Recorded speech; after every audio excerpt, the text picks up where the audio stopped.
بسم اللہ الرحمن الرحیم۔ ناظرین، آج میں آپ کو ایک ایسا واقعہ بتا رہی ہوں جس کا عنوان ہے نبی کریم صلی اللہ علیہ وسلم اور ایک بوڑھی عورت کا واقعہ۔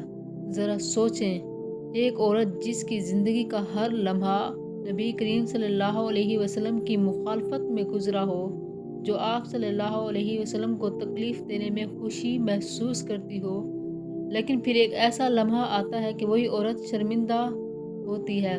آخر ایسا کیا ہوا؟ کیا بدلا؟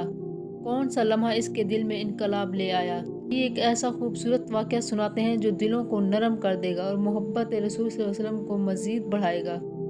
یہ اس وقت کی بات ہے کہ جب نبی کریم صلی اللہ علیہ وسلم مکہ میں تھے۔ ایک بوڑھی عورت روزانہ آپ صلی اللہ علیہ وسلم کے راستے میں کانٹے بچھایا کرتی تھی تاکہ آپ کو تکلیف پہنچے، لیکن رحمت للعالمین صلی اللہ علیہ وسلم کبھی اس کے خلاف کچھ نہیں کہا، نہ بد دعا دی، نہ غصہ کیا، بلکہ ہمیشہ صبر اور مسکراہٹ کے ساتھ اپنا راستہ صاف کر کے گزر گئے۔ پھر ایک دن وہی راستہ صاف تھا، کوئی کانٹا نہیں تھا۔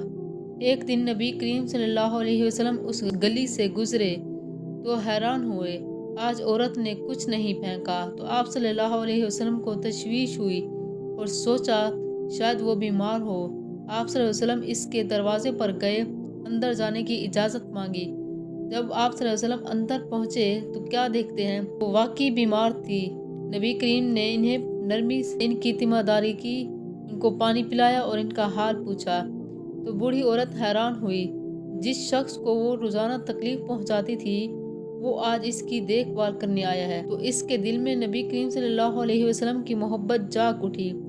تو بوڑھی عورت نے نبی کریم صلی اللہ علیہ وسلم کے حسن اخلاق سے متاثر ہو کر کہا، اے محمد صلی اللہ علیہ وسلم، میں نے ہمیشہ آپ کو برا کہا، آپ پر کوڑا پھینکا، مگر آج میں مصیبت میں تھی تو میرا کوئی نہ تھا سوائے آپ کے۔ آپ کی شفقت نے میرے دل کی سختی کو ختم کر دیا ہے۔ سبحان اللہ۔ یہ کہتے ہوئے اس کی آنکھوں سے آنسو بہنے لگے۔ اس نے لرزراتی ہوئی آواز میں کہا، میں گواہی دیتی ہوں کہ اللہ ایک ہے اور اس کے نبی سچے ہیں۔ یہ سن کر نبی کریم صلی اللہ علیہ وسلم مسکرا دیے اور اس کے لیے دعا فرمائی۔ بوڑھی عورت کے چہرے پر اطمینان کی روشنی پھیل گئی اور وہ اسلام کی روشنی میں داخل ہو گئی۔ تو اس کا دل جو پہلے نفرت سے بھرا ہوا تھا اب محبت اور ایمان سے منور ہو چکا تھا۔